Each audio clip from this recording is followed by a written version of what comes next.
ओम शांति। आज मुरली का डेट है 22/6/2021 का है। मीठे बाबा ने हम मीठे बच्चों को साकार मुरली में कहा, मीठे बच्चे, इस दुनिया में निष्काम सेवा केवल एक बाप ही करता है। बाकी तुम जो भी कर्म करते हो उसका फल अवश्य मिलता है ना। बाबा ने क्या कहा, इस दुनिया में निष्काम सेवा केवल एक बाप ही करता है। बाकी तुम जो भी कर्म करते हो उसका फल अवश्य मिलता है। आज बाबा का प्रश्न है, ड्रामा अनुसार कौन सी बात 100% सर्टेन है जिसकी तुम बच्चों को खुशी है? उत्तर, ड्रामा अनुसार सर्टेन है कि नई राजधानी स्थापन होनी ही है।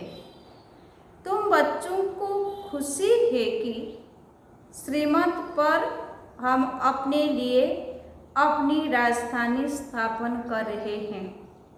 इस पुरानी दुनिया का विनाश तो होना ही है।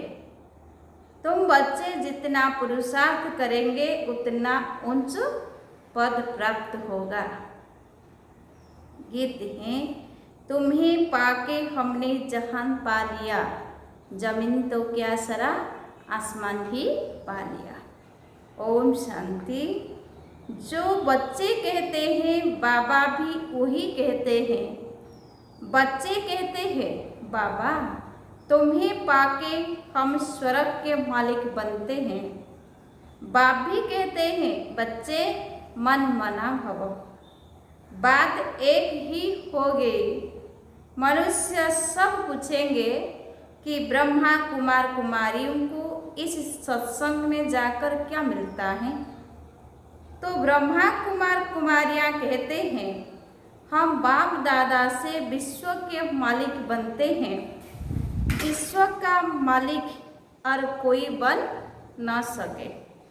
विश्व के मालिक यह लक्ष्मी नारायण ही है। शिव बाबा तो विश्व का मालिक हो नहीं सकता।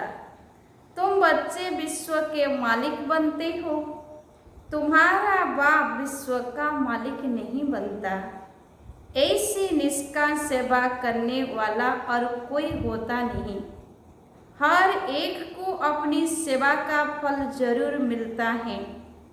भक्ति मार्ग में व किसी भी प्रकार से जो कोई कुछ भी करते हैं, सोशल वर्कर को भी सेवा का फल जरूर मिलता है। गवर्नमेंट से पगार है ना, बाबा ने कहा गवर्नमेंट से पगार मिलता है। बाप कहते हैं, मैं ही एक निष्काम सेवा करता हूँ। दुनिया में जो भी सोशल सेवा करते हैं, जो भी कुछ सेवा भी करते हैं, नौकरी करते हैं, उसका रिटर्न गवर्नमेंट देता ही, पगार देता है गवर्नमेंट। लेकिन बाबा ने क्या कहा, बाबा जो भी करते हैं बाबा को कुछ नहीं मिलता है। बाबा निष्काम सेवा करता है। जो बच्चों को विश्व का मालिक बनाता हूँ और मैं नहीं बनता हूँ। बच्चों को सुखी करके सुख धाम का मालिक बनाए। 21 जन्मों का सुख दे। मैं अपने निर्वाण धाम में व वानप्रस्थ अवस्था में बैठ जाता हूँ। वानप्रस्थ तो मूल वतन को ही कहेंगे। मनुष्य वानप्रस्थ लेते हैं, बच्चों को सब कुछ दे जाए, सत्संग आदि करते हैं। दुनिया में क्या करते हैं, बच्चों को सब कुछ दे जाए, सत्संग आदि करते हैं। गुरु करते हैं कि यह मुक्ति का रास्ता बताए। अब तुम बच्चे जान गए हो कि मुक्ति, जीवन मुक्ति का रास्ता कोई मनुष्य मात्र कभी किसी को बता नहीं सकते।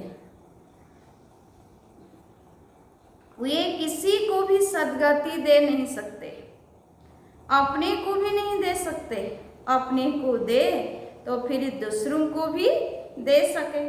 बाप आते ही है परम धाम में, वह वहाँ का रहने वाला है। तुम बच्चे भी वहाँ के रहने वाले हो। तुमको पाठ बजाना है इस कर्म क्षेत्र पर।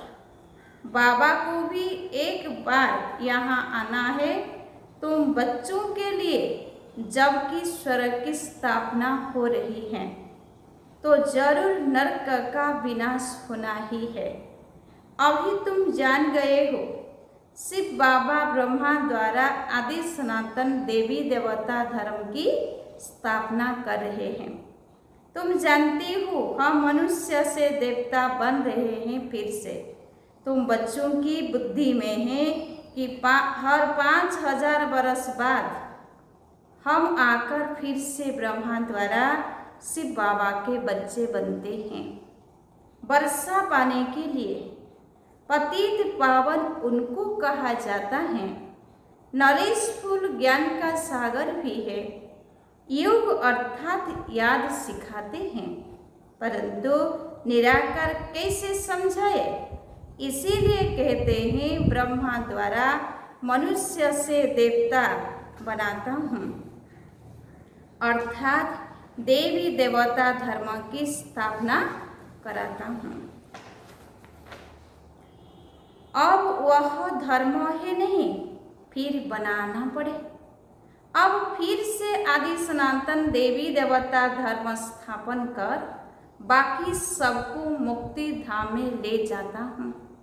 भारत प्राचीन खंड है, इसीलिए भारत की आदमशुमारी वास्तव में सबसे जास्ती होनी चाहिए।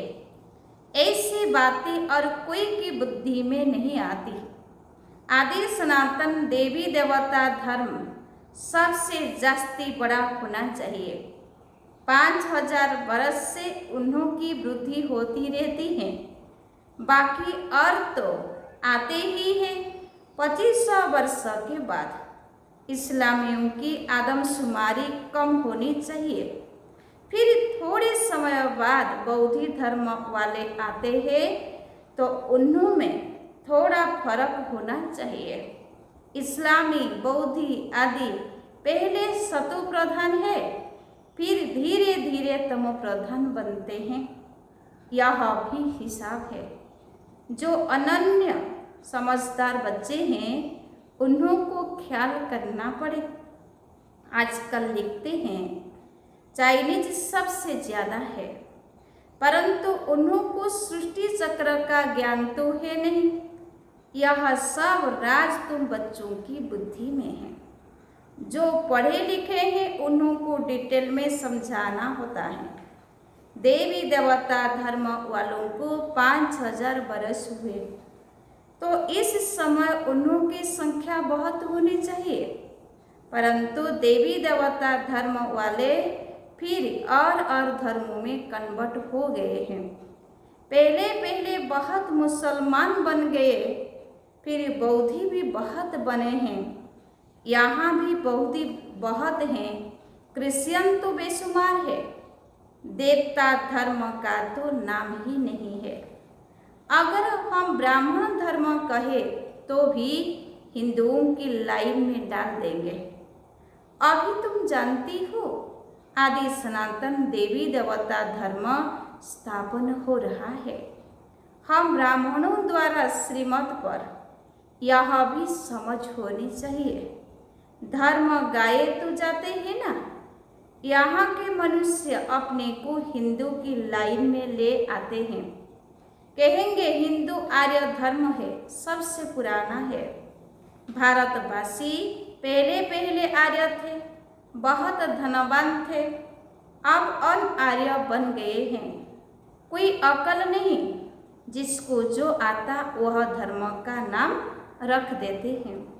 झाड़ के पिछाड़ी छोटे छोटे पत्ते टाल टालियाँ निकलते हैं। नए का थोड़ा मान होता है। अभी तुम बच्चे जानती हो कि हम बाबा से स्वर्ग का वर्षा ले रहे हैं, तो ऐसे वर्षा देने वाले बाप को कितना याद करना चाहिए। तुम जितना जास्ती याद करेंगे, एक तो वर्षा मिलेगा और तुम पावन बनेंगे। लौकिक बाप से तो धन का वर्षा मिलता है, साथ साथ फिर पतित बनने का भी वर्षा मिलता है। वह लौकिक बाप, वह पारलौकिक बाप, और यह ही बीच में अलौकिक बाप। इनको बीच में दोनों तरफ से जोड़ दिया जाता है। शिव बाबा को तो कोई तकलीफ नहीं होती है। इनको कितनी गाली खानी पड़ती है, वास्तव में कृष्ण को गाली नहीं मिलती है। बीच में फंसा है यह, कहते हैं ना, रास्ते चलते ब्राह्मण फंसा। गाली खाने के लिए यह फंसा है। अलौकिक बाप को ही सहन करना पड़ता है। यह किसी को पता ही नहीं कि शिव बाबा इनमें प्रवेश कर आए पतितों को पावन बनाते हैं। पतित ना, बाबा ने क्या कहा, पवित्र बनने पर ही मार खाते हैं। बाप कहते हैं मैं आया हूँ सबको वापस ले जाने। तुम जानती हो मौत सामने खड़ा है, विनाश तो जरूर चाहिए। विनाश बगैर सुख शांति कैसी हो। जब कोई लड़ाई आदि लगती है तो मनुष्य यज्ञ आदि रचते हैं, लड़ाई बंद हो जाए। तुम ब्राह्मण कुलभूषण जानती हो, विनाश तो जरूर होगा, नहीं तो स्वर्ग के गेट्स कैसे खुलेंगे। सब स्वर्ग में तो नहीं आएंगे। जो पुरुषार्थ करेंगे वही चलेंगे, बाकी जाएंगे मुक्ति धाम। यह किसी को भी पता न होने के कारण कितना डरते हैं, शांति के लिए कितना धक्का खाते हैं, कॉन्फ्रेंस करते रहते हैं। सिर्फ तुम ब्राह्मण ही जानती हो सुख धाम शांति धाम की कैसे स्थापना हो रही है। विनाश की सिवाय स्थापना हो न सके। तुम अभी त्रिकालदर्शी बने हो, तीसरा नेत्र ज्ञान का मिला है। वह तो कहते रहते हैं पीस कैसे हो, अर्थात कोई भी लड़े नहीं। सभी कहते हैं वननेस हो। एक ही बाप की मत ले कि हम सब एक बाप के बच्चे, भाई भाई है, तो वननेस हो जाएगी। एक बाप के बच्चे हैं तो आपस में लड़ना नहीं चाहिए। यह भी तो सतयुग में ही था, वहाँ कोई भी आपस में लड़ते नहीं। वह तो सतयुग की बात हो गई, यहाँ तो है कलयुग। बरूबर सतयुग में देवता थे, बाकी सब आत्माएं कहाँ थी पता नहीं पड़ता। तुम अब समझते हो एक राज्य सिर्फ सतयुग में ही था, वहाँ सुख शांति सब था। यह सब बातें तुम्हारी बुद्धि में है, नंबरवार पुरुषार्थ अनुसार। समझते हैं बरूबर हम सतयुग में राज्य करते थे, बहुत सुख था, अद्वैत धर्म था। यह ज्ञान किसी को है नहीं। इस समय तुम नॉलेजफुल बनते हो, बाप तुमको आप समान बनाते हैं। जो बाप की महिमा वही तुमको बनना है। सिर्फ दिव्य दृष्टि की चाबी बाप के पास रहती है। बाप ने बताया है भक्ति मार्ग में मुझे काम करना पड़ता है। जो जिसकी पूजा करते हैं मैं उनकी मनोकामना पूरी करता हूँ। यहाँ भी दिव्य दृष्टि का पाठ चलता है। कहते हैं ना, अर्जुन ने विनाश का साक्षात्कार किया, विनाश भी जरूर होना है, विष्णुपुरी भी जरूर स्थापन होनी है। बाप ने जैसे कल्प पहले समझाया था वैसे ही पेट समझाते हैं। बाबा हमको मनुष्य से देवता बनाते हैं। जब देवता बनते हैं तो आसुरी सृष्टि का विनाश जरूर होगा। चारों तरफ हाहाकार रचना है। बुद्धि समझ सकती है नेचुरल कैलामिटीज आनी है, मूसलधार बरसात भी होनी है। इन सब का विनाश हो जाए तब सतयुग की स्थापना हो। 5 तत्वों की खाद भी मिल जाएगी। इस धरती को खाद देखो कितनी मिलती है। बाघ कहते हैं इस रुद्र ज्ञान यज्ञ में सब स्वाहा हो जाएगा। भक्ति मार्ग में देखो रुद्र यज्ञ कैसे रचते हैं। शिव बाबा का लिंग और छोटे छोटे शालिग्राम बहुत बनाकर पूजा करके फिर मिटा देते हैं, फिर रोज बनाते हैं, पूजा करके फिर तोड़ देते हैं। शिव बाबा के साथ जिन्होंने भी सर्विस की उन्हों का भी यह हाल करते हैं। रावण की देखो हर वर्ष एफिजी बनाई उनको जलाते हैं। दुश्मन की तो 1-2 बार एफिजी बनाए हैं जलाते हैं। ऐसे नहीं कि वर्ष वर्ष जलाने का नियम रखते हैं, एक बार ही गुस्सा निकाल देंगे। रावण को तो हर वर्ष जलाते हैं, इनका अर्थ कोई समझते थोड़े ही है। फिर कहते हैं रावण ने सीता को चुराया, कुछ अर्थ नहीं समझते।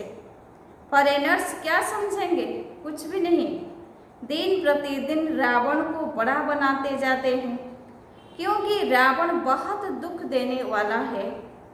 अभी तुम इस पर जीत पाते हो, सतयुग में होगा ही नहीं।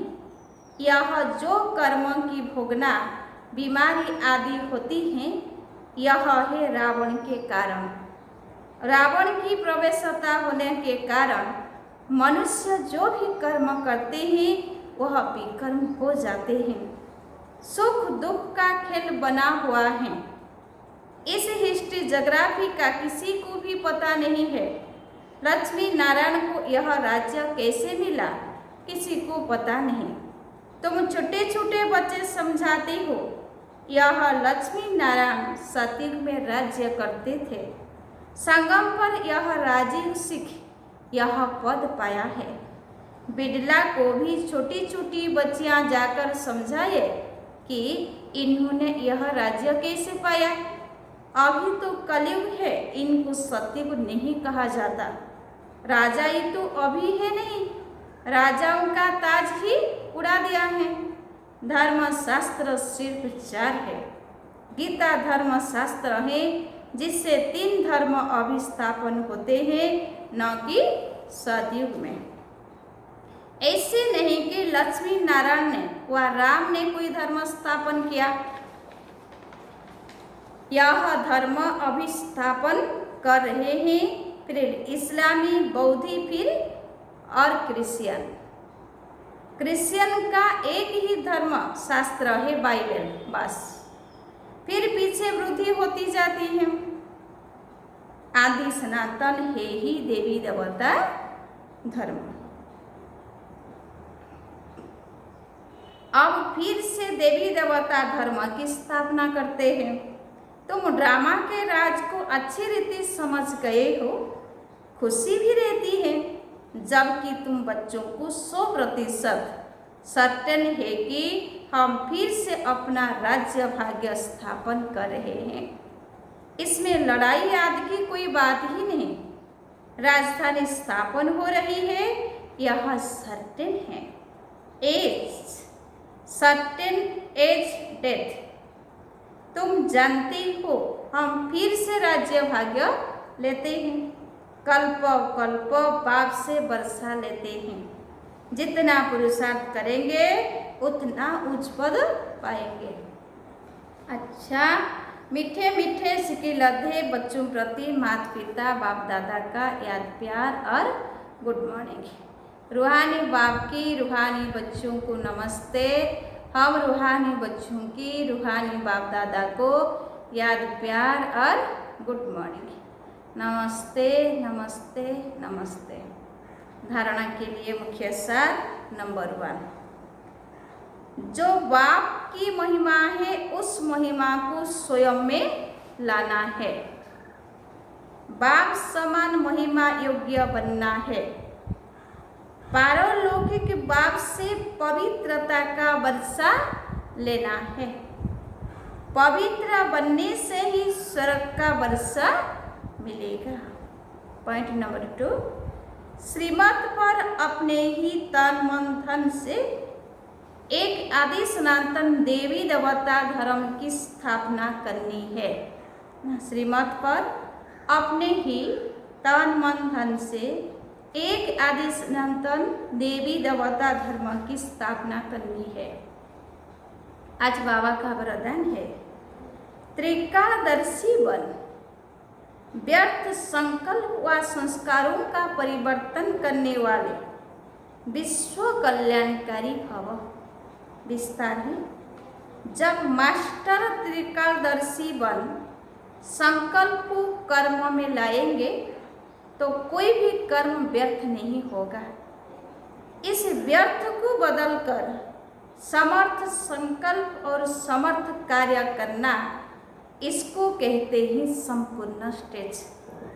सिर्फ अपने व्यर्थ संकल्पों व विकर्मों को भस्म नहीं करना है, लेकिन शक्ति रूप बन सारे विश्व के विकर्मों का बोझ हल्का करने व अनेक आत्माओं के व्यर्थ संकल्पों को मिटाने की मशीनरी तेज करो, तब कहेंगे विश्व कल्याणकारी।